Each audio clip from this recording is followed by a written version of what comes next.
What are the most common reasons for an IRS audit and how to avoid them? So 1 is making math errors. 2 is failing to report your income or not reporting enough of the income that you've made. Say you have a 1099, you don't report that, somebody else reports it, that's going to be a flag. Another one is claiming charitable donations in excess of what's normal and reasonable.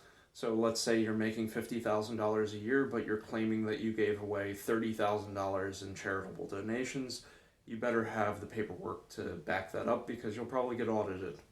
So maybe if you're donating $1,000, that's probably more reasonable. The one that I've seen the most people get audited on is basically making the home office deduction. When you do that, since so many people misuse it, it's a reason for them to look further into it. That's the reason why I don't even use the home office deduction, even though you can see I use my home as an office to make YouTube videos as well as other things, but I won't even bother with it because the amount of money it saves me is very minimal.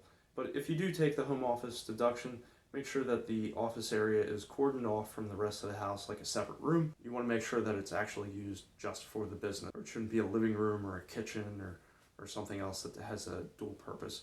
The other one is claiming so many deductions on your Schedule C for a business that the business doesn't seem like it would be able to stay profitable or to operate. So typically, if you go beyond 2 years of losses for a business, what the IRS will say is that that's effectively, it can't operate as a business. They'll call it a hobby. So you're looking to show profit at 3 out of 5 years. So the first 2 years, they give you a little bit of a pass where if you have losses for 2 years, that's acceptable. But by the third year, they usually will start to audit you depending on what that is. So make sure you have your business plan in place so that you can actually show that it was set up as a business, not just a hobby. The other thing that's very related to this would be just showing a ton of deductions for a business. So basically it's showing almost no profit. So how can it succeed as a business if it's taking so many deductions? You want to have some amount of profit. The other one that raises red flags for an auditor is if everything that you're deducting has round numbers. So like if you have something that's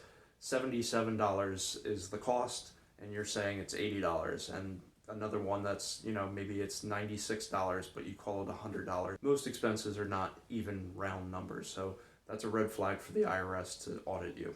So don't do that, write the actual number. So if you're interested in making more money, investing, saving money, paying less in taxes, please subscribe. This is channel for you. Thank you for watching and have a great day.